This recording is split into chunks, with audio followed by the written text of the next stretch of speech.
Taxation के कुछ part के बारे में हमने पिछले वीडियो में डिस्कस किया है, जिसमें करारोपण की क्या विशेषताएं होती हैं, करारोपण के कितने प्रकार होते हैं, जिसमें प्रत्यक्ष एवं अप्रत्यक्ष डायरेक्ट एवं इनडायरेक्ट टैक्सेस के बारे में हमने पढ़ा था। दोनों में अंतर क्या होता है। कुछ पार्ट्स और बचे हुए थे जिसके संबंध में आज हम डिस्कस करेंगे।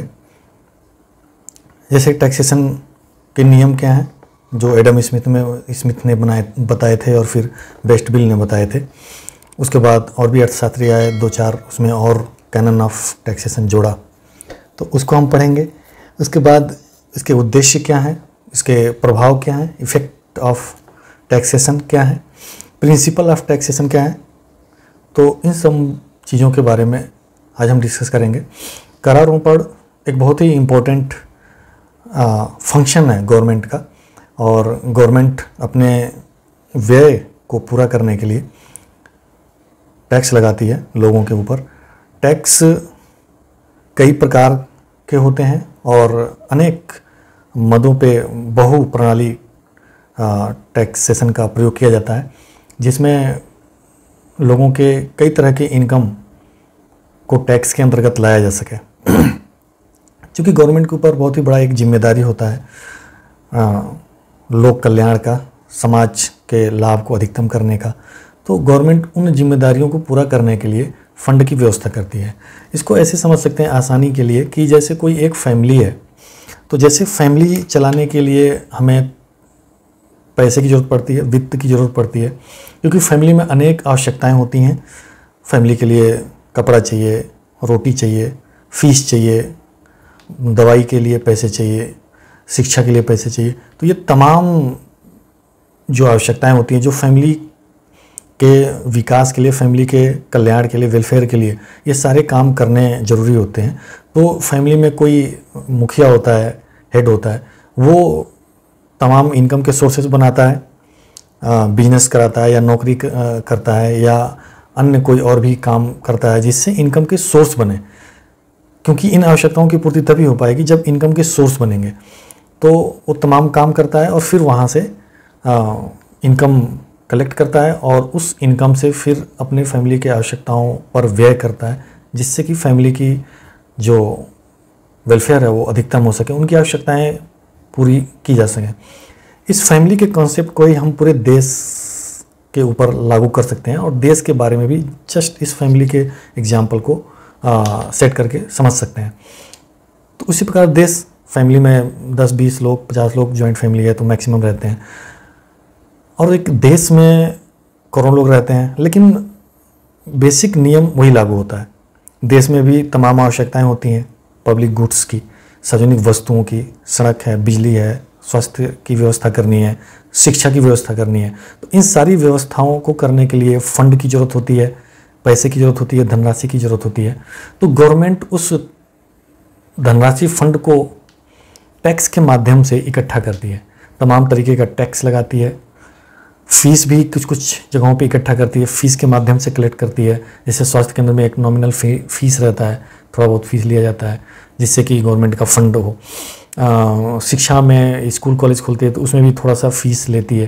तो कई बार फाइन लगाती है, कोई ट्रैफिक रूल तोड़ दिया तो उस पर फ़ाइन चार्ज किया जाएगा, हेलमेट नहीं पहना तो फ़ाइन चार्ज किया जाएगा, उससे कलेक्ट होता है। जाति प्रमाण पत्र और जन्म प्रमाण पत्र, मृत्यु प्रमाण पत्र इत्यादि लेने में आपको शुल्क देना होता है। तो ये तमाम जो सेवाएं हैं उनसे गवर्नमेंट फंड इकट्ठा करती है। सबसे बड़ा जो स्रोत है उसका फंड का वो है टैक्स, करारोपण। तो करारोपण के माध्यम से वो अपना फंड इकट्ठा करती है, फिर लोक कल्याण के लिए, सामाजिक कल्याण को अधिकतम करने के लिए उस पर वो एक्सपेंडिचर करती है। तो उसी करारोपण के संबंध में हम विस्तार से समझेंगे, जानेंगे कि इसके क्या उद्देश्य हैं, इसके क्या इफ़ेक्ट पड़ते हैं जब हम टैक्स लगाते हैं पब्लिक के ऊपर, तो उसके क्या इफ़ेक्ट आते हैं, पब्लिक पे किस तरह का प्रभाव पड़ता है उसका, और कौन से ऐसे नियम हैं जो नियम हम फॉलो करें तो टैक्स अच्छा एक हो सकता है। एक अच्छी कर प्रणाली के क्या गुण हैं, क्या उसके मेरिट्स हैं, जो देश में लागू करना चाहिए, और इम्पैक्ट ऑफ टैक्स, करापात, कराघात, कर विवर्तन इत्यादि, ये सारे कर अपवंचन, ये सारे कॉन्सेप्ट को हम इसमें समझेंगे और एक एक करके देखेंगे। तो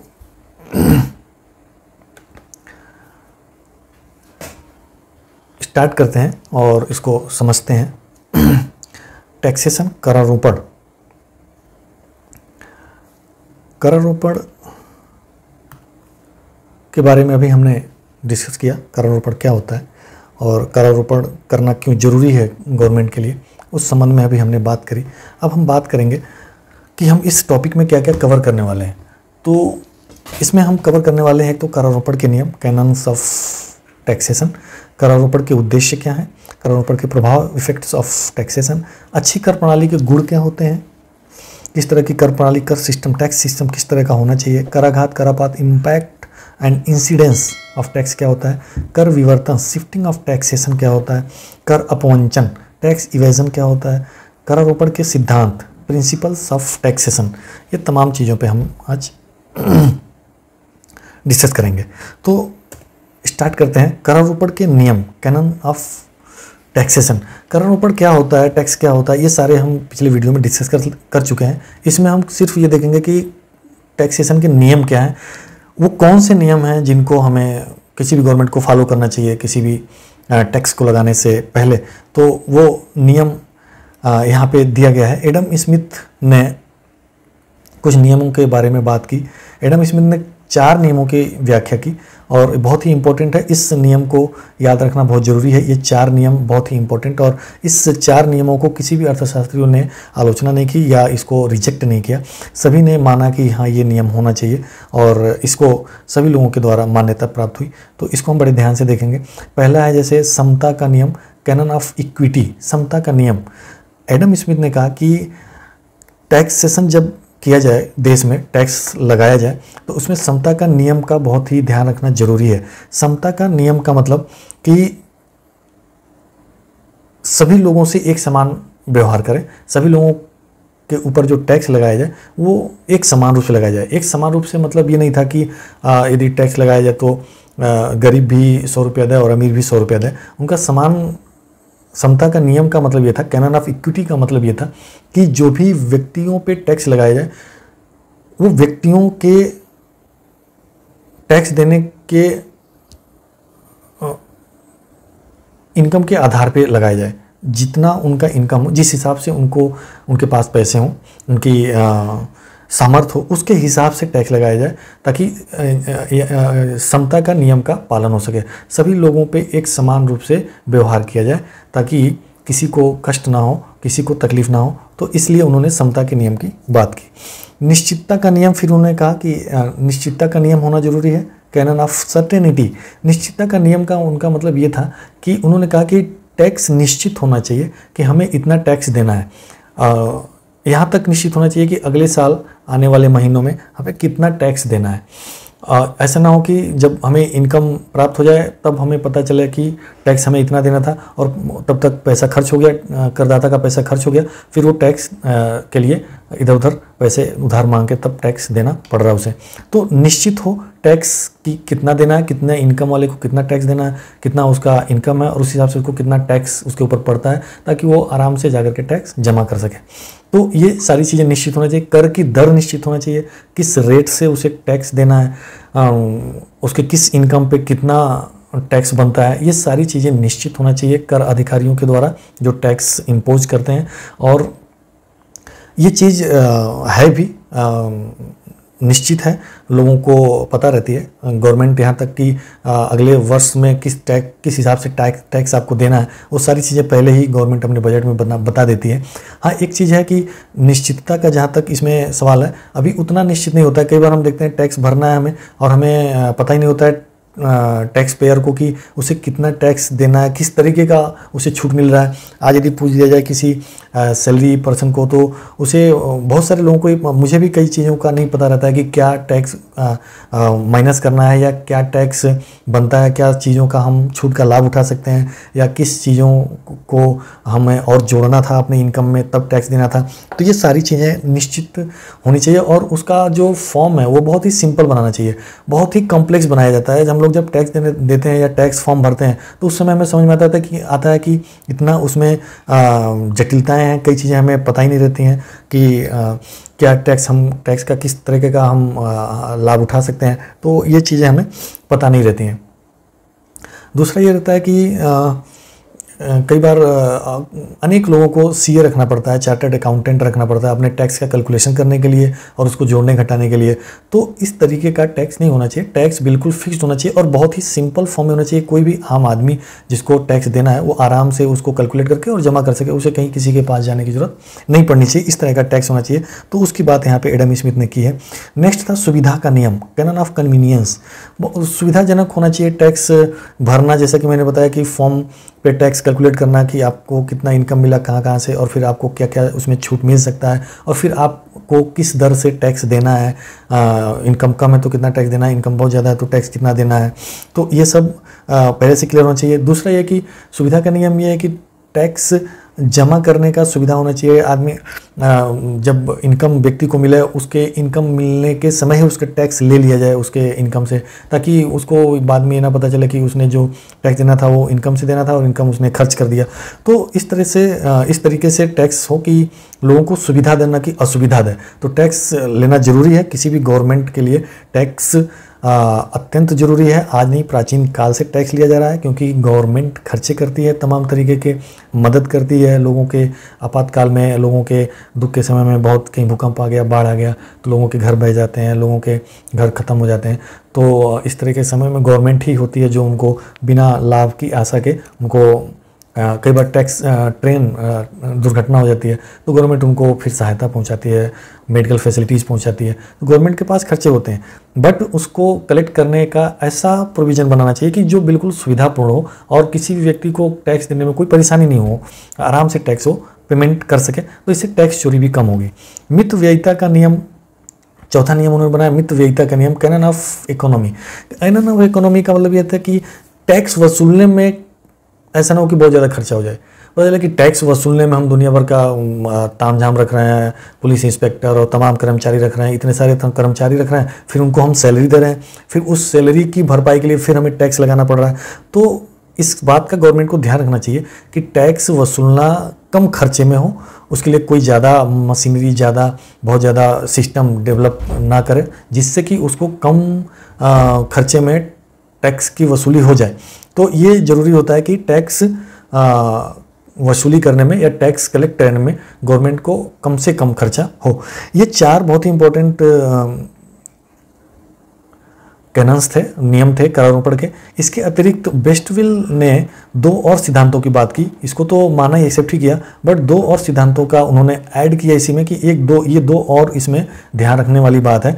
तो करारोपण का नियम और अच्छा हो जाएगा। जैसे उत्पादकता का सिद्धांत, कैनन ऑफ प्रोडक्टिविटी। उत्पादकता का सिद्धांत को जरूर हमें ध्यान रखना चाहिए कि जब हम टैक्स लें तो वो उत्पादन को बढ़ाने के लिए हो। टैक्स का उपयोग, टैक्स से अर्जित धनराशि का उपयोग उत्पादकता को बढ़ाए, अर्थव्यवस्था में लोगों को रोजगार दे, सड़क बनाए, पूंजीगत वस्तुओं का निर्माण करे। तो कुल मिलाकर के जीडीपी और पर कैपिटा इनकम को बढ़ाने वाला हो।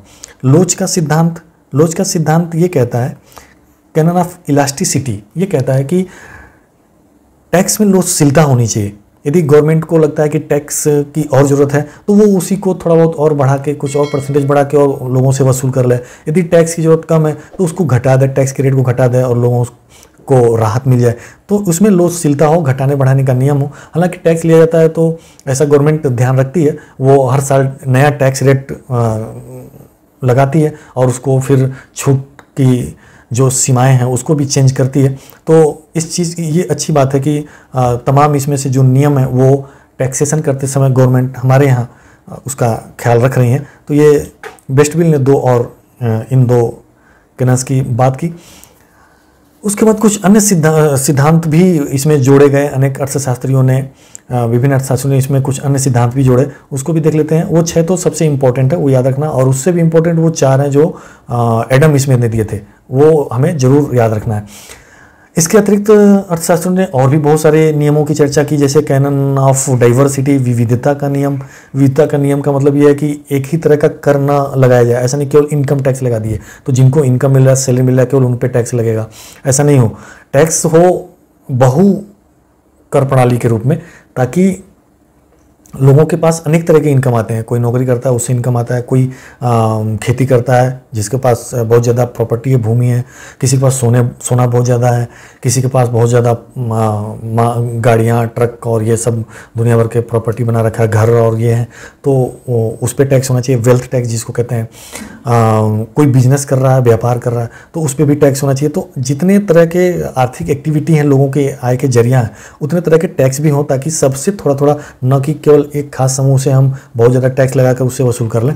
तो अनेक जो लोग हैं जो अनेक तरह के क्रियाकलाप करते हैं, उनसे भी हम टैक्स ले सकें, इस बात को हमें ध्यान रखना चाहिए। तो कैनन ऑफ डाइवर्सिटी का ध्यान रखना चाहिए गवर्नमेंट को।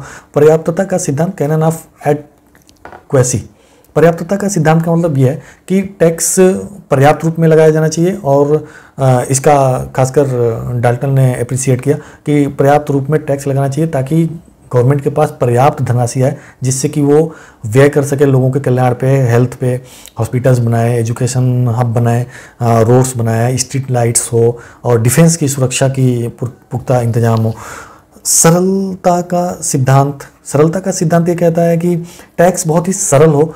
जैसा कि अभी मैं बता रहा था कि टैक्स देने वाले बहुत ज़्यादा कंफ्यूज हो जाते हैं। अभी वर्तमान की मैं बात कर रहा हूँ कि टैक्स इतना जटिल है देना कि उसको टैक्स के बारे में सभी लोगों को पता भी नहीं रहता पूरी बात, कि हमें कौन सा टैक्स देना है और कितना उसमें हमारा छूट है, कितना हमें और टैक्स उसमें जोड़ना है, और अन्य इनकम कौन कौन सा हम जोड़ सकते हैं। तो इस तरह के जो होती हैं दिक्कतें, वो उससे बचाने के लिए लोगों को सरलता का सिद्धांत का जरूर ध्यान रखना चाहिए, कैनन ऑफ सिंप्लिसिटी, कि टैक्स प्रणाली बिल्कुल सिंपल हो, सरल हो, सबको आराम से पता हो कि हमें इतना टैक्स देना है और टैक्स दे दिया। एकरूपता का सिद्धांत, कैनन ऑफ यूनिफॉर्मिटी। एकरूपता का सिद्धांत ये कहता है कि सभी लोगों से एक तरीके से टैक्स लिया जाना चाहिए। ऐसा नहीं कि किसी वर्ग से हम अलग तरीके से टैक्स ले रहे हैं, दूसरे वर्ग से हम अलग तरीके से टैक्स ले रहे हैं, तो ये ठीक नहीं होता है। फ्रांस का जो क्रांति हुआ था 18वीं शताब्दी में, ये सबसे बड़ा कारण बना था, क्योंकि फ्रांस के राजा ने क्या किया कि जो गरीब थे, उनके जो गरीब और मजदूर, जो उत्पादक वर्ग था, जो काम करता था, उनके ऊपर उन्होंने टैक्स लगाया। जो वेतनभोगी थे, जो मंत्री थे, जो गवर्नमेंट के राजा के इर्द गिर्द रहते थे, उनके ऊपर कोई टैक्स नहीं लगाया। तो इनका वेतन, इनके भोग विलास के पूर्ति करने के लिए गरीब जनता, मजदूरों पर टैक्स थोपा गया, और इससे उस फ्रांस का पतन हुआ और महाक्रांति हुई। राजा को लोगों ने मार दिया और चौराहे पे टांग दिया, फिर वहाँ पे नया लोकतंत्र का जन्म हुआ। तो रोम का साम्राज्य भी इसी चक्कर में समाप्त हो गया। जर्मनी फर्स्ट वर्ल्ड वार में जो हारी थी, 1914 से 18 के बीच जो वर्ल्ड वार हुआ था, उसमें जो हारा था, उसमें गलत टैक्स पॉलिसी की का रोल था। तो इस तरीके से जो टैक्स हो उसमें एकरूपता हो, और जो जिस लायक है उस तरीके से उस पर टैक्स इम्पोज किया जाए और उनसे वसूला जाए। प्रगतिशीलता का सिद्धांत, कैनन ऑफ प्रोग्रेसिवली का ध्यान रखा जाए, यानी कि जिनका इनकम बढ़ता है उनके ऊपर ज़्यादा टैक्स लगाया जाए, जिनका इनकम कम है उन पे कम टैक्स लगाया जाए। तो ये 5 तरीके के अलग से अर्थशास्त्रियों ने कैनन नियम बताए, टैक्स करारोपण के नियम बताए। अब श्रीमती उर्सुला हिक्स ने करारोपण की चर्चा करते हुए 3 सिद्धांतों की चर्चा की है। उसमें पहला उन्होंने ये कहा कि करारोपण का मुख्य उद्देश्य लोक सेवकों को के लिए आय एकत्रित करना होना चाहिए। कुल मिला के ये कह रहे हैं कि जो पब्लिक सर्वेंट्स हैं, उनके लिए आय एकत्रित करने के लिए करारोपण का मुख्य उद्देश्य होना चाहिए। इनका कुछ इशारा क्लासिकल अर्थशास्त्रियों के तरफ जाता है कि क्लासिकल अर्थशास्त्री मानते थे कि गवर्नमेंट को केवल किस पे खर्च करना चाहिए, डिफेंस पे, रक्षा पे, विदेशों से और देश के अंदर शांति और सुरक्षा के लिए खर्च करने के लिए टैक्स लगाना चाहिए। और इसके अतिरिक्त टैक्स नहीं लगाना चाहिए। क्लासिक अर्थशास्त्रियों में एडम स्मिथ, मार्शल, पीगू मिल, ये लोग, इन लोगों ने घोर विरोध किया टैक्सेशन का। उनका मानना था कि गवर्नमेंट को ज़्यादा बाजार में हस्तक्षेप नहीं करना चाहिए और ज़्यादा सार्वजनिक व्यय नहीं करना चाहिए और ज़्यादा टैक्स, इस तरह के कार्यों से गवर्नमेंट को दूर रहना चाहिए। लेकिन हाँ, गवर्नमेंट को टैक्स वसूलना चाहिए आवश्यक वस्तुओं के लिए, जैसे सुरक्षा व्यवस्था की बात हो या देश की रक्षा की बात हो, शांति बहाली की बात हो, तो उसके खर्चे के लिए गवर्नमेंट को टैक्स वसूलना चाहिए और लोगों को अपने उत्पादकता के हिसाब से, अपने आय के हिसाब से लोगों को टैक्स देना भी चाहिए। नेक्स्ट था उर्सुला हिक्स ने दूसरा जो सिद्धांत बताया कि करारोपण लोगों की कर देय क्षमता को ध्यान में रख के किया जाना चाहिए, जिसका अनुमान उनकी आय, संपत्ति आदि के आधार पर किया जाना चाहिए। जिसकी जितनी सामर्थ्य है, जिसकी ज़्यादा सामर्थ्य है, ज़्यादा इनकम है, ज़्यादा प्रॉपर्टी है, उसको ज़्यादा टैक्स देना चाहिए, उनसे गवर्नमेंट को ज़्यादा टैक्स लेना चाहिए, और जिनका कम है इनकम, उनसे कम टैक्स लेना चाहिए। तीसरा उन्होंने बताया कि कर लगाते समय विभिन्न नागरिकों वर्गों के बीच किसी प्रकार का भेदभाव नहीं करना चाहिए। यही बात हमने पीछे किया, यही बात उर्सुला हिक्स ने यहाँ पे किया। तो किसी भी नागरिकों के बीच भेदभाव टैक्स वसूलते समय नहीं किया जाना चाहिए, नहीं तो वही हाल होगा जो फ्रांस और रोम में हुआ था। तो ये इन्होंने बताया। अब 2-3 यहाँ पे कॉन्सेप्ट हैं, इनको हम थोड़ा सा यहाँ पे देखने की कोशिश करेंगे और समझने की कोशिश करेंगे कि ये क्या होते हैं। ठीक है, तो इसमें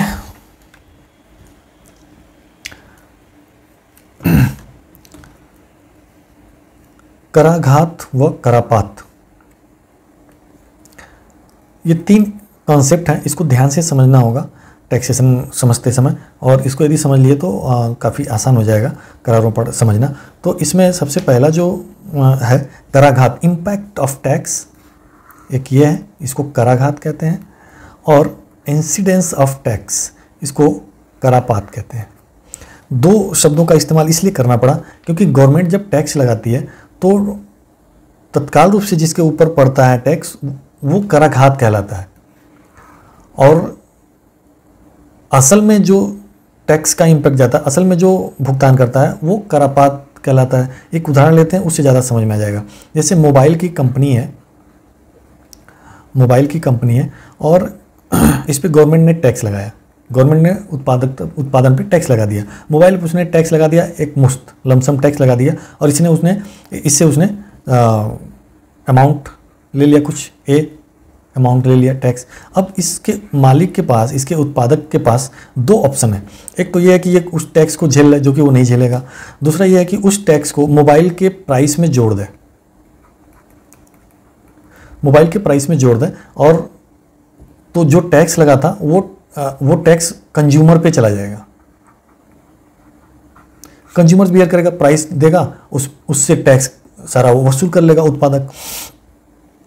तो इसको कहेंगे जब गवर्नमेंट ने टैक्स वसूला इस मोबाइल कंपनी के मालिक से, तो ये था कराघात, इम्पैक्ट ऑफ टैक्स, कराघात। तत्कालिक जो मौद्रिक भार पड़ा वो ओनर पे पड़ा, मोबाइल के ओनर पे, तो ये कराघात हो गया। लेकिन ओनर ने क्या किया, तत्कालिक तो झेल लिया, इनको पैसा दे दिया, फिर उसने प्राइस में जोड़कर उस टैक्स को और कंज्यूमर से वसूल कर लिया प्राइस में, तो ये हो गया करापात, क्योंकि उस टैक्स का अंतिम रूप से जो भुगतान किया वो तो कंज्यूमर ने किया। तो ये हो गया इंसिडेंस ऑफ टैक्स। तो ये दोनों में अंतर होता है, कराघात और करापात। तो कराघात क्या है, जो तत्काल रूप में उस टैक्स को बियर करता है, जिसके ऊपर गवर्नमेंट तत्कालिक रूप से टैक्स लगाती है, जिससे गवर्नमेंट तत्काल रूप में लेती है, तो वो कराघात यानी कि इम्पैक्ट होता है। और जिसके ऊपर टैक्स लगता है, अब वो यदि उसको शिफ्ट कर देता है दूसरे पे, तो उसको जो अंतिम रूप से उस टैक्स का भुगतान को करता है अंतिम रूप से, तो अंतिम रूप से इस केस में कंज्यूमर कर रहा है, तो अंतिम रूप से कंज्यूमर कर रहा है, तो कंज्यूमर इंसिडेंस किस पे गया, कंज्यूमर पे। तो कराघात किस पे पड़ा, प्रोड्यूसर पे, उत्पादक पे, प्रोड्यूसर पे, और करापात किस पे पड़ा, कंज्यूमर पे, क्योंकि उत्पादक ने प्राइस में टैक्स को जोड़ करके सबसे वसूल लिया। तो उत्पादक कहता है कोई बात नहीं, हम टैक्स दे रहे हैं आपको, हम तो अपना प्राइस बढ़ा के वसूल लेंगे, तो टैक्स की वजह से इसलिए प्राइसेस बढ़ते हैं। अब जो टैक्स बढ़ाया जाता है वो 2 तरीके से कंज्यूमर प्रोड्यूसर बढ़ा सकता है। एक तो ये है कि टैक्स मोबाइल के उत्पादक पे लगा और टैक्स, इस टैक्स को उसने आगे प्राइस में जोड़ दिया, प्राइस में टैक्स को जोड़ दिया। इसको कहते हैं टैक्स विवर्तन, shifting of tax. Shifting of tax कहते हैं, अर्थात जब उत्पादक जिसके ऊपर कराघात होता है, यदि वो टैक्स को वस्तुओं की कीमतों में जोड़ के आगे बढ़ा दिया तो उसको टैक्स शिफ्टिंग कहते हैं, कर का विवर्तन। यानी कि उत्पादक के ऊपर टैक्स लगाया गया और उसने उस टैक्स को वस्तुओं की कीमतों में जोड़ दिया और उपभोक्ताओं से वसूल लिया, यानी कि उसने उपभोक्ताओं पर शिफ्ट कर दिया। इसको कहते हैं शिफ्टिंग ऑफ टैक्सेस। अब ये शिफ्टिंग दो प्रकार की होती है, इसको देखते हैं। दो प्रकार कौन कौन सी है? पहला है बैकवर्ड शिफ्टिंग, पीछे की ओर शिफ्टिंग, और दूसरा है फॉरवर्ड शिफ्टिंग, आगे की ओर शिफ्टिंग। फॉरवर्ड शिफ्टिंग में कौन आ गया? तो कंज्यूमर आ गया, कंज्यूमर्स आ गया। बैकवर्ड में ज़्यादातर लेबर्स आते हैं, लेबर्स, मजदूर। तो उत्पादक टैक्स का शिफ्टिंग दो तरीके से करता है। एक तो बैकवर्ड करता है, जैसे वो उस टैक्स की पूर्ति करने के लिए अपने कर्मचारियों पे, अपने वर्कर्स के मजदूरी को कटौती करके और उस टैक्स को पूरा करेगा, उनके सैलरी को कम करेगा, उनकी मजदूरी को कम करके और उनका पूर्ति कर लेगा वहाँ से। तो इसको कहते हैं बैकवर्ड, पीछे की ओर शिफ्टिंग। और एक होता है फॉरवर्ड शिफ्टिंग, आगे की ओर शिफ्टिंग। इससे केस में वो प्राइस में टैक्स को जोड़ देगा और उस टैक्स को कंज्यूमर से वसूल कर लेगा, जो टैक्स उसने गवर्नमेंट को दिया था। तो इस तरह से दो तरह के शिफ्टिंग होते हैं। कर विवर्तन दो प्रकार का होगा, फॉरवर्ड एंड बैकवर्ड। कर विवर्तन क्या है? तो कर विवर्तन जब उत्पादक टैक्स को पूरा करने के लिए, अपने टैक्स को पूरा करने के लिए आगे की ओर उपभोक्ताओं पर कीमत में जोड़ करके और कीमत बढ़ा देता है, टैक्स को जोड़ देता है कीमत में, तो अंतिम उससे टैक्स का भुगतान कंज्यूमर करते हैं, उपभोक्ता। तो वो टैक्स शिफ्टिंग हो गया। एक हो गया बैकवर्ड शिफ्टिंग, जब उत्पादक उस टैक्स को पूरा करने के लिए वर्कर्स पे, कर्मचारियों के मजदूरी और आय में कटौती कर देता है, तो वो बैकवर्ड शिफ्टिंग हो जाता है। तो टैक्स शिफ्टिंग यानी कि जिसके ऊपर कर पड़ा वो कर को दूसरों पे टाल देता है। कर को टालना ही टैक्स शिफ्टिंग कहलाता है, कर विवर्तन कहलाता है। यानी कि वो कर तो दे दिया लेकिन वो उस कर को दूसरे लोगों से वसूल कर लेना चाह रहा है, दूसरे लोगों से वसूल कर लिया, तो उसको टैक्स शिफ्टिंग कहते हैं। तो इस प्रकार से कराघात और करापात, कराघात उत्पादक पे पड़ता है जिससे तुरंत टैक्स लिया जाता है, और करापात उत्पादक या मजदूरों पर पड़ता है जो बाद में उस टैक्स की भरपाई करते हैं, अंतिम रूप से भुगतान करते हैं, वो करापात होता है। इनकम टैक्स के मामले में जैसे हम लोगों पे टैक्स पड़ता है तो हम लोग क्या करते हैं, हम लोग किसी और से वसूल नहीं कर सकते हैं, तो डायरेक्ट टैक्सेस ज़्यादातर कराघात और करापात एक ही पे होता है, क्योंकि हम टैक्स गवर्नमेंट हमसे लेती है डायरेक्ट, हम गवर्नमेंट को टैक्स दे देते हैं डायरेक्ट, लेकिन हम शिफ्ट नहीं कर सकते किसी पे। हम कोई प्रोडक्ट नहीं बना रहे हैं, हम कोई प्रोडक्शन नहीं कर रहे हैं जिसकी प्राइस हम बेच रहे हैं तो हम उस पर शिफ्ट कर दें। तो इसलिए डायरेक्ट टैक्स में ज़्यादातर टैक्सेस कराघात और करापात एक ही व्यक्ति पे होता है, कराघात और करापात एक ही व्यक्ति पे होता है। लेकिन इनडायरेक्ट टैक्सेस में क्या होता है कि कराघात होता है किसी पे और करापात वो जिस पे टाल दिया, जिसके ऊपर शिफ्ट कर दिया, जिसने अंतिम रूप से भुगतान किया, वो करापात कहलाता है। और शिफ्टिंग क्या हो गया कि कर के प्रभाव को टालना, दूसरों पर टालना, टैक्स शिफ्टिंग हो गया। अब कर अपवंचन, कई बार कंफ्यूजन हो जाता है कर अपवंचन और कर विवर्तन में। कर अपवंचन होता है पूरी तरह से कर से कैसे बचें, कर से तो बचना ये भी था कराघात, कर विवर्तन भी कर से बचना था कि हमने टैक्स को दूसरे पे टाल दिया। लेकिन नहीं, कर का अपवंचन, टैक्स इवेजन ये कहता है कि हमने गवर्नमेंट को गलत जानकारी देकर कर चोरी कर लिया। ये बिल्कुल अलग बात हो जाती है जो कि एक क्राइम में आता है। ये क्या होता है? क्राइम होता है, ये अपराध होता है और इसका बाकायदा सजा भी है। तो कर अपवंचन पूरी तरह से कर चोरी कहलाता है, ये है ना, कर चोरी, जिसमें हम गवर्नमेंट को गलत जानकारी देकर अपनी आय को गलत बताकर और अपने आय को टैक्स से बचा लेते हैं, तो इसको हम कर चोरी कहते हैं, कर अपवंचन कहते हैं। तो ये दोनों में फ़र्क मुझे लगता है समझ में आ गया होगा। कर विवर्तन मतलब कर तो देना ही है, गवर्नमेंट के पास कर तो पहुंचा, लेकिन उस कर को दूसरे के ऊपर टाल दिया गया, दूसरे से उसकी वसूली कर ली गई। कर अपवंचन मतलब हमने गलत जानकारी दी, गवर्नमेंट को हमने नहीं बताया, अपने आय को छिपा लिया, उसको नहीं बताया कि हमारा इतनी आय है, नहीं तो हमें टैक्स देना पड़ेगा। तो टैक्स से वह धनराशि जिस पे हमने टैक्स नहीं दिया वो कर अपवंचन कहलाती है, यानी कि हमने कर चोरी की। तो ये अंतर है इन दोनों में। अब करारोपण के उद्देश्य पे आते हैं।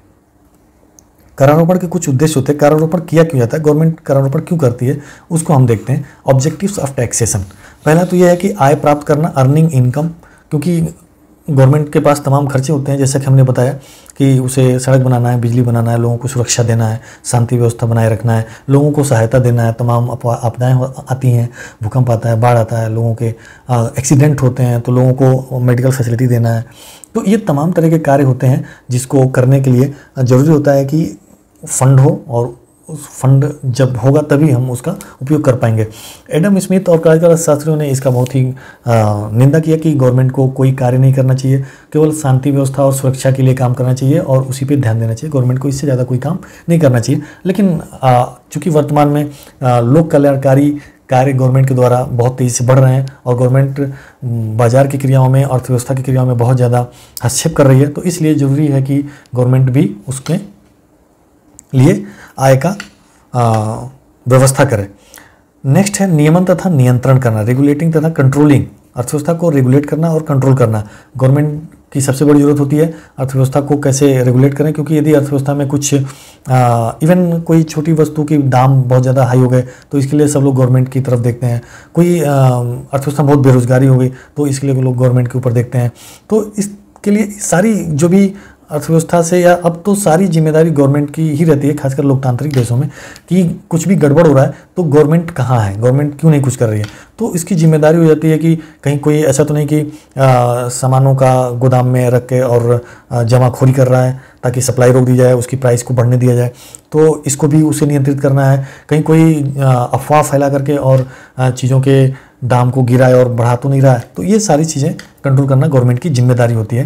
तो पूरी अर्थव्यवस्था का नियमन और नियंत्रण उसको करना होता है। साधनों का आवंटन, एलोकेशन ऑफ रिसोर्सेस, साधनों का आवंटन करना उसका उद्देश्य होता है।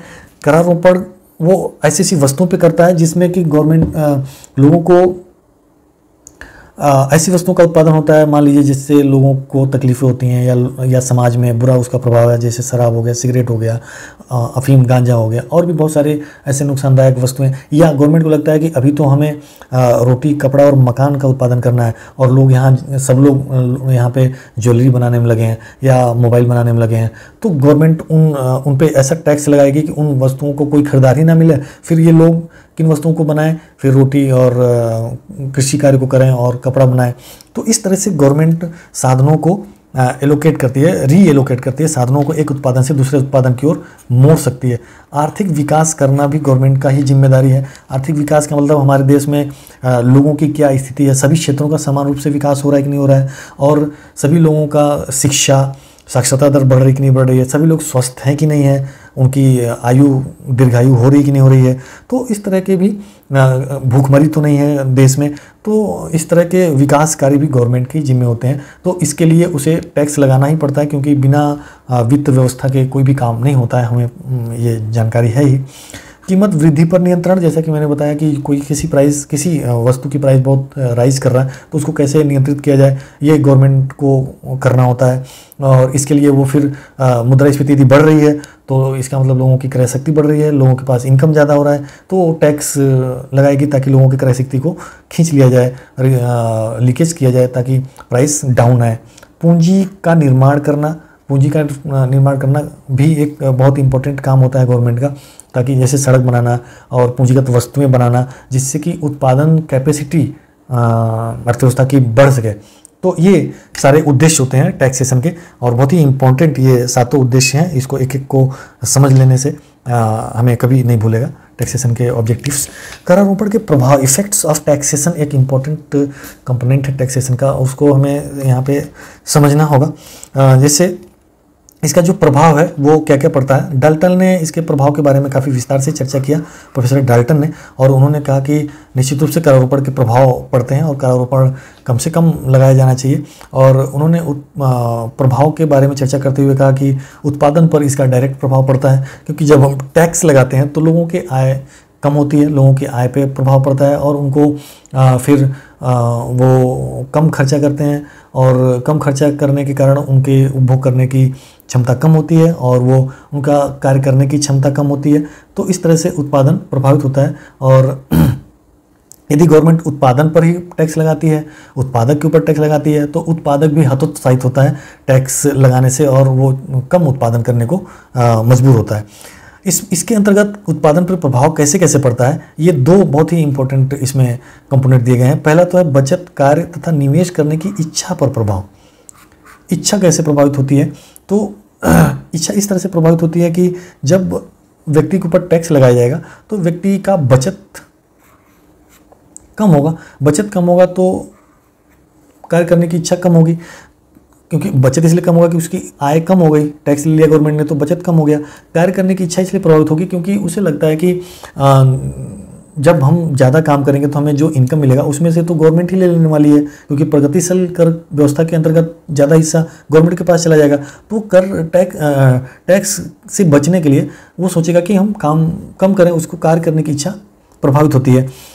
यदि वो उसकी ज़रूरी आवश्यकताएं पूरा है तो वो कार्य के प्रति आय लोच उसकी क्या है वो निर्भर करता है कि वो कार्य करेगा कि नहीं करेगा।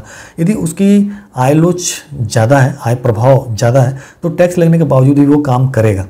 होता यह है कि जैसे उसके ऊपर यदि टैक्स लगाया गया तो एक तो वो हतोत्साहित होगा, दूसरा यह है कि उसके पास ऑप्शन है कि वो आराम करे, क्योंकि हम दो के बीच उसका फिर प्रतिस्थापन करेगा, वो कार्य करे कि आराम करे। फिर जब उसके ऊपर जब टैक्स लगाया जाएगा तो आराम से आय को प्रतिस्थापित करेगा, अपने वर्क को, कार्य को प्रतिस्थापित करेगा, आराम ज़्यादा पसंद करना शुरू कर देगा। तो ये भी उत्पादन, यदि वो काम नहीं करेगा तो उत्पादन नहीं होगा, तो उत्पादन पर डायरेक्ट प्रभाव पड़ेगा। ठीक है। बाकी निवेश करने की इच्छा पर प्रभाव, जैसा कि मैंने बताया कि जब उत्पादक पे टैक्स लगेगा तो उत्पादक सोचेगा कि जब सारा टैक्स ही देना है तो हम किस बात के लिए उत्पादन, क्योंकि उत्पादक इसलिए करता है क्योंकि उसे प्रॉफिट कमाना होता है, प्रॉफिट कमाने के लिए उत्पादन में जाता है, तो इसलिए उसकी इच्छा प्रभावित होती है। निगेटिव रूप से वो काम नहीं करना चाहेगा। और यदि उसकी आय प्रभाव ज़्यादा शक्तिशाली है प्रतिस्थापन प्रभाव से, तब वो काम करेगा भले ही उस पर टैक्स लगाया जाए। लेकिन यदि प्रतिस्थापन प्रभाव ज़्यादा है, आय प्रभाव कमज़ोर है, यानी कि उसे आय की ज़्यादा ज़रूरत नहीं है और वो देखता है कि यदि हमारी आय बढ़ेगी तो गवर्नमेंट उसमें से टैक्स के रूप में लेने वाली है, तो वो आराम की तरफ ज़्यादा आकर्षित होगा और अपने काम को कम करेगा, आराम को ज़्यादा बढ़ाएगा। तो ये एक नेगेटिव प्रभाव पड़ता है उत्पादन पर। दूसरा है कि बचत कार्य निवेश करने की क्षमता भी प्रभावित होती है, कैपेसिटी प्रभावित होती है। बचत क्षमता प्रभावित होगी क्योंकि बचत कम ही बचा पाएगा, जब उसके आय में से जब टैक्स ले लिया जाएगा तो बचत कम ही कर पाएगा। कार्य इसलिए प्रभावित होगा क्योंकि उसका उपभोग प्रभावित होगा, उपभोग प्रभावित होगा तो उसकी कार्य करने की शक्ति प्रभावित होगी। वो अपने मनपसंद प्रोटीन और अपना प्रोटीन युक्त भोजन और बलशाली भोजन जो उसको स्वस्थ रखे, स्वस्थवर्धक भोजन नहीं कर पाएगा, तो इससे उसकी शक्ति क्षीण होगी, वो कमज़ोर होगा तो कार्य नहीं ठीक से कर पाएगा, कार्य नहीं ठीक से कर पाएगा तो उत्पादन नहीं हो पाएगा। तो इस तरह से कार्य करने की क्षमता पर प्रभाव पड़ता है। निवेश करने की क्षमता पर प्रभाव इसलिए पड़ता है क्योंकि यदि बचत कम हो गया तो बचत ही निवेश होता है, तो यदि बचत कम होगा तो निवेश के लिए पैसे कम बचेंगे, फंड कम बचेगा तो निवेश भी कम हो पाएगा और इस प्रकार से करारोपण से कुल मिलाकर उत्पादन पर निगेटिव प्रतिकूल प्रभाव पड़ता है। दूसरा है साधनों के आवंटन पर प्रभाव, effects on the allocation of resources. साधनों के एलोकेशन पर प्रभाव कैसे पड़ता है, वो इस प्रकार से पड़ता है कि जब टैक्स लगाया जाता है तो बहुत सारी ऐसी वस्तुएं होती हैं जो समाज के लिए हानिकारक होती हैं, जैसे सिगरेट हो गया, जैसे शराब हो गया, तो उन वस्तुओं पे टैक्स बढ़ा करके उसके उपभोग को कम किया जाता है ताकि उसका उपभोग कम होगा तो उसकी मांग कम होगी, मांग कम होगी तो उससे लोग उसके उत्पादन से लोग निकल करके और अच्छी वस्तुओं के उत्पादन में जाएंगे, उत्पादन की ओर जाएंगे। तो इससे साधनों का आवंटन ठीक होगा। और जैसे आवश्यक वस्तुओं की यदि कमी है और फालतू वस्तुओं की ज़्यादा, जैसे यदि देश में लोगों को जूते और कपड़े नहीं मिल पा रहे हैं तो, और हम देश में कारें बना रहे हैं 30-30 लाख की, तो गवर्नमेंट क्या करेगी, ऐसे साधनों को, या मोबाइल बना रही है 50-50 हज़ार की, तो गवर्नमेंट ऐसे वस्तुओं पे टैक्स लगा देती है, ऐसे उद्योगों पे टैक्स लगा देती है ताकि उन उद्योगों की मांग कम हो जाए और वहाँ से संसाधन निकल करके जो ज़रूरी वस्तुएं हैं जैसे कपड़ा हो गया, जूता हो गया, मकान हो गया, इसमें लोग आएँ और इसमें काम अपना योगदान दें, या ग्रामीण क्षेत्रों में जाएं लोग और वहाँ पे काम करें। ग्रामीण क्षेत्र में लोगों के लिए टैक्स को हटा दिया जाता है ताकि लोग वहाँ जा कर के अब बिना टैक्स के काम करें और अपना आकर्षित हों काम करने के लिए और अपना इनकम बढ़ाएं और साधन क्षेत्र का विकास हो। तो क्षेत्र के विकास के लिए भी गवर्नमेंट इस तरह से कर लेती है कि शहरी इलाकों में ज़्यादा टैक्स लगाती है, ग्रामीण इलाकों में टैक्स फ्री कर देती है, ताकि रिसोर्सेज ग्रामीण क्षेत्रों में जाएं और वहाँ पे काम करें और वहाँ का विकास हो।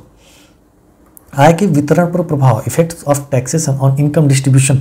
तो इनकम डिस्ट्रीब्यूशन पर भी इसका प्रभाव पड़ता है, क्योंकि टैक्स हमेशा अमीर वर्ग ज़्यादा देता है, जिसके पास पैसे और वेल्थ ज़्यादा होते हैं, और उसका प्रभाव गरीबों पे पड़ता है, क्योंकि स्कूल खोला जाएगा तो गरीबों के बच्चे ज़्यादातर स्कूलों में पढ़ते हैं।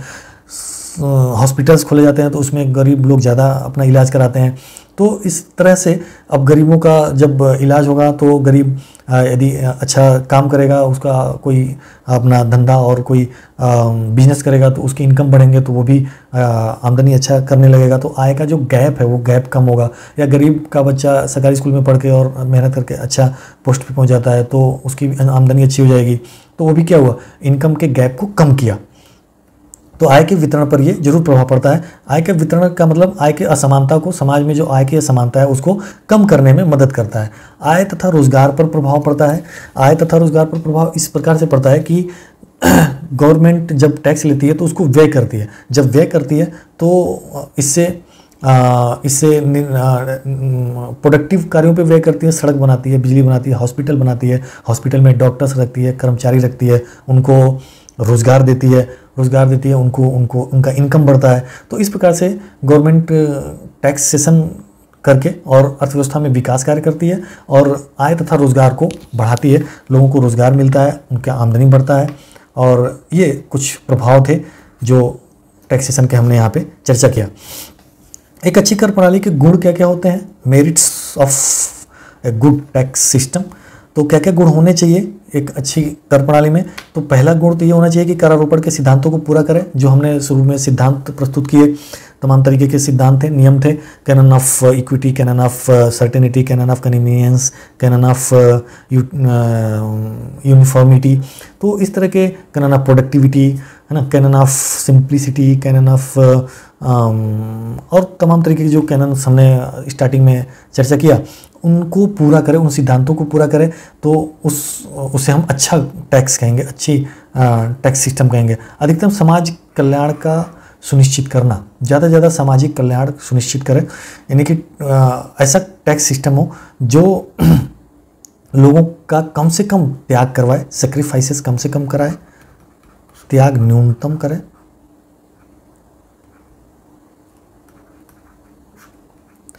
त्याग न्यूनतम करें, सेक्रीफाइसेस कम से कम करें, न्यूनतम करें, और कल्याण अधिकतम करें। कल्याण क्या करें, मैक्सिमम करें,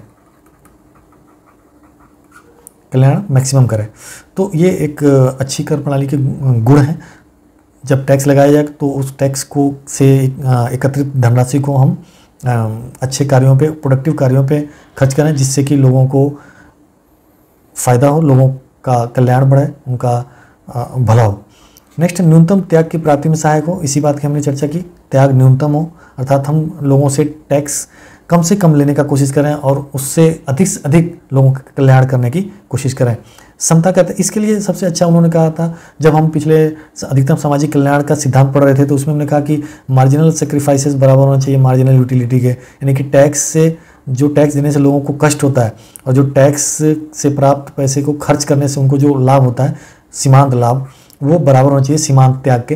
तो यहाँ पे अधिकतम सामाजिक कल्याण का सिद्धांत लागू हो जाता है, मैक्सिमम सोशल एडवांटेज अधिक से अधिक होता है। समता के नियम को पूर्ण करना, लोगों को टैक्स केवल जो अमीर हैं, जो देने योग्य हैं, केवल उनसे लिया जाए, और जब उसका व्यय किया जाए तो सबको उसका फ़ायदा पहुंचे, खासकर जो गरीब लोग हैं उनको ज़्यादा फ़ायदा पहुंचे।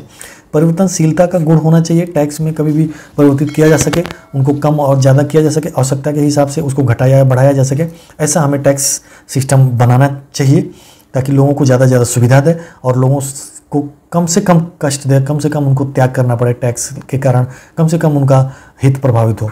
संतुलित कर प्रणाली होनी चाहिए। संतुलित कर प्रणाली का मतलब यह है कि हमें ऐसा नहीं कि एक ही तरह का टैक्स लगा दिया, हमने केवल इनकम टैक्स लगा दिया और उसी से एक खास वर्ग से सैलरी जो पाते हैं केवल उन्हीं से हम टैक्स वसूलने लगे, तो उनके ऊपर ज़्यादा टैक्स हमें लगाना पड़ेगा और ज़्यादा टैक्स लगाने के चक्कर में उनसे हम ज़्यादा टैक्स ले लेंगे तो उनका कार्य करने की क्षमता और इच्छा दोनों खत्म हो जाएगी।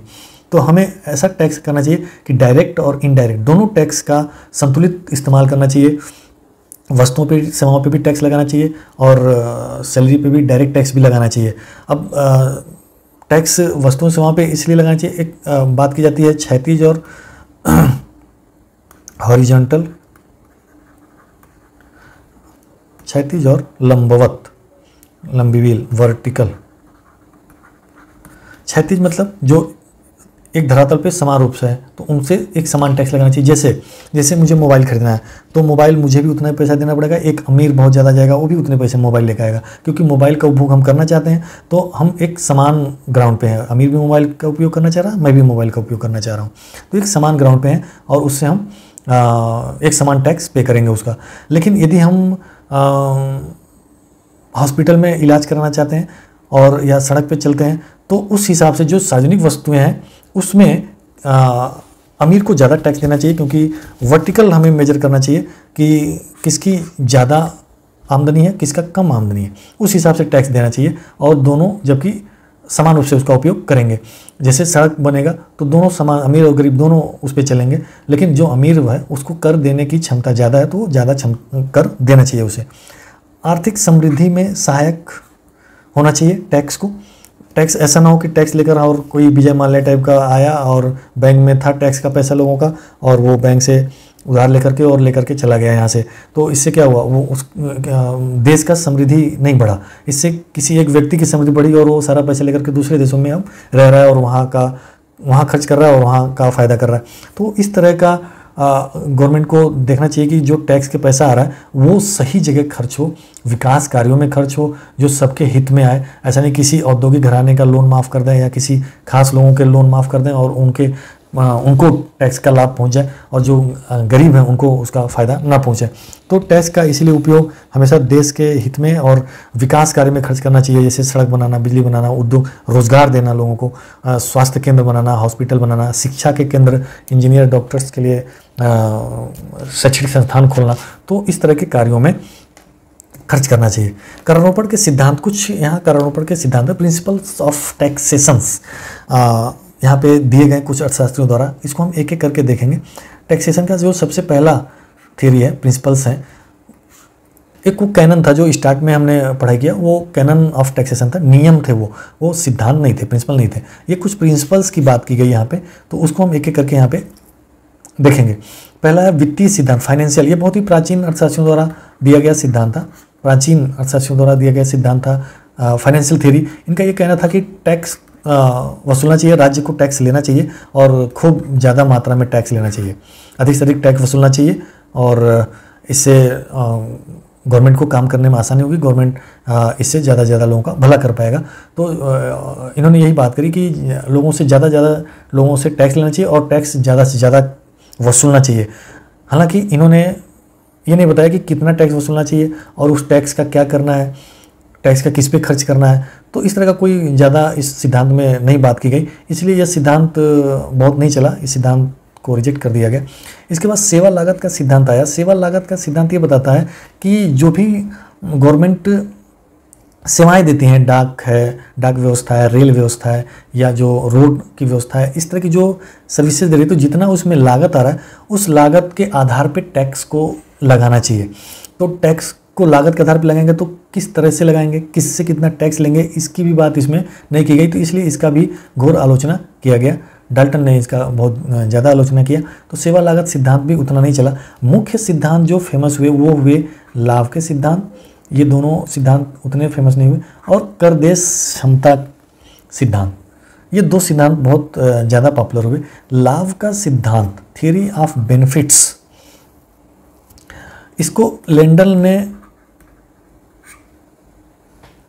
समझाया। उन्होंने कहा कि, और इसमें उन्होंने एक वितरण का सिद्धांत, वस्तु विनिमय का सिद्धांत को भी जोड़ा था। तो लाभ के सिद्धांत को समझाते समय इसके जो अर्थशास्त्री थे लाभ के सिद्धांत को मानने वाले, और खासकर लेंडल ने ये कहा कि लाभ का सिद्धांत ये कहता है कि सार्वजनिक व्यय से जिनको लाभ होता है हमें उनसे टैक्स वसूलना चाहिए। जैसे जिसको जितना लाभ होता है, यदि किसी को ज़्यादा लाभ होता है तो उससे ज़्यादा टैक्स वसूलना चाहिए, जिससे कम लाभ होता है उसको उससे कम लाभ वसूलना चाहिए। तो इसके लिए उन्होंने फार्मूला दिया, बाजार आधारित फार्मूला। इन्होंने कहा कि कुल डिमांड, एग्रीगेट डिमांड के बराबर एग्रीगेट सप्लाई होनी चाहिए। सार्वजनिक वस्तुओं की, जैसे सड़क, बिजली, पानी वगैरह वगैरह, इन वस्तुओं की जो पूर्ति है वो उनकी मांग के बराबर होना चाहिए। पहली बात, पहला कंडीशन ये था कि ये पूर्ति उनकी मांग के बराबर होना चाहिए, यानी कि उतना ही टैक्स लगाना चाहिए जितना इसकी पूर्ति में, सार्वजनिक वस्तुओं की पूर्ति में खर्चा आ रहा है, और उस खर्चे को पूरा करने के लिए टैक्सेशन लगाना चाहिए, टैक्स लगाना चाहिए। और टैक्स कितना लगाना चाहिए? तो टैक्स ये लगाना चाहिए कि जिसको जितना उस वस्तुओं से लाभ मिल रहा है ना, बेनिफिट के हिसाब से, बेनिफिट के हिसाब से टैक्स लगाना चाहिए। जिस व्यक्ति को जितना लाभ मिल रहा है उससे हम उतना ज़्यादा टैक्स वसूलेंगे। तो ये सिद्धांत ये कहता है कि लाभ के आधार पे हम टैक्स लगाएं। जिस व्यक्ति को उस सार्वजनिक वस्तुओं से, सार्वजनिक खर्चे से, जैसे हॉस्पिटल है, सड़क है, बिजली है, पानी है, जिससे जितना लाभ मिल रहा है उस व्यक्ति को उतना ही टैक्स देना चाहिए ज़्यादा। लेकिन यहाँ पे ये दिक्कत है कि हम कैसे इसका मेजर कैसे करेंगे? सभी व्यक्ति चल रहे हैं सड़क पे, तो वो कैसे मेजर होगा कि किसको कौन ज़्यादा चल रहा है सड़क पे, किसको ज़्यादा लाभ मिला? या स्ट्रीट लाइट है, उस स्ट्रीट लाइट से किसको ज़्यादा फ़ायदा मिला, ये कैसे मेजरमेंट कैसे करेंगे? तो इसी आधार पे बहुत सारी आलोचनाएं की गई। फिर कर दे क्षमता सिद्धांत इससे भी ज़्यादा फेमस हुआ। इसको जे.एस. मिल ने दिया। जे.एस. मिल ने इसको समझाया, और उनका ये कहना था कि जे.एस. मिल का ये कहना था कि कर दे क्षमता सिद्धांत ऐसा होना चाहिए। कर दे क्षमता सिद्धांत ये बताता है कि जिस व्यक्ति की जितनी इनकम है उतनी इनकम के हिसाब से टैक्स दे। एक हो सकता है एब्सोल्यूट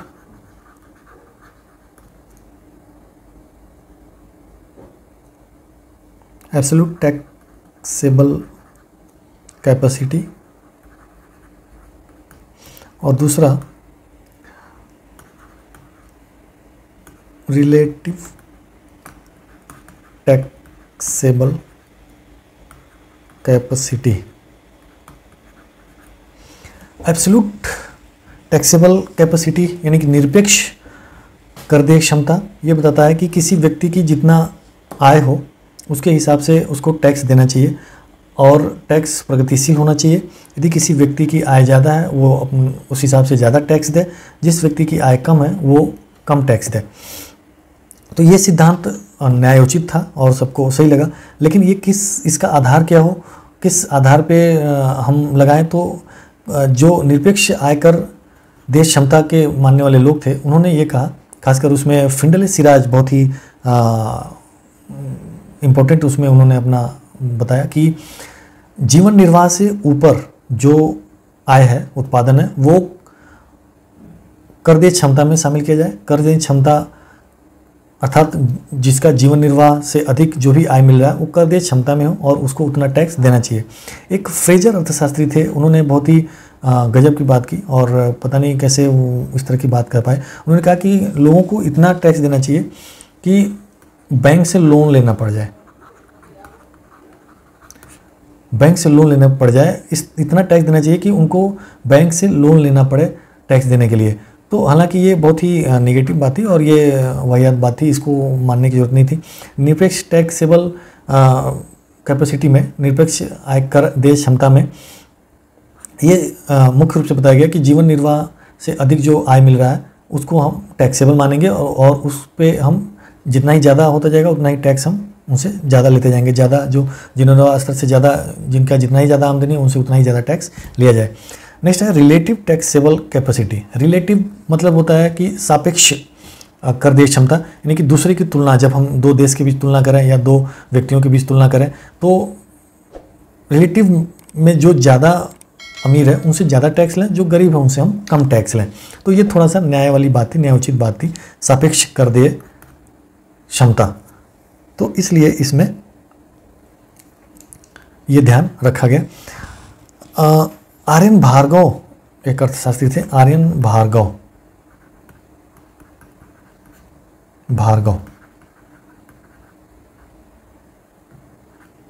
आर्यन भार्गव ने कहा कि टैक्स इस प्रकार से लगाया जाना चाहिए कि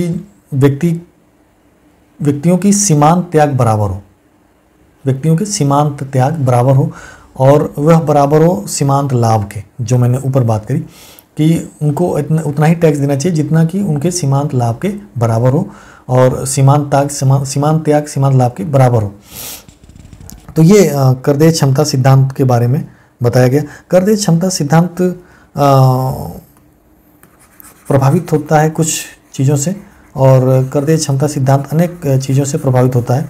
करदेय क्षमता सिद्धांत एक तो जनसंख्या के आकार से, पॉपुलेशन, जनसंख्या के आकार से, जिस देश की जनसंख्या जितनी ज़्यादा रहेगी वहाँ करदेय क्षमता कम होगा, क्योंकि राष्ट्रीय आय तो यदि दो देश हैं दोनों में राष्ट्रीय आय बिल्कुल बराबर है, लेकिन एक देश की जनसंख्या ज़्यादा है तो वहाँ पे करदेय क्षमता कम हो जाएगी, और एक देश में जिसमें जनसंख्या कम है उसकी करदेय क्षमता ज़्यादा होगी। तो पॉपुलेशन के आकार क्या है इसे निर्भर करता है, यानी कि पॉपुलेशन का आकार ज़्यादा होगा तो करदेय क्षमता कम होगी, पॉपुलेशन का आकार कम होगा तो करदेय क्षमता बढ़ जाएगी।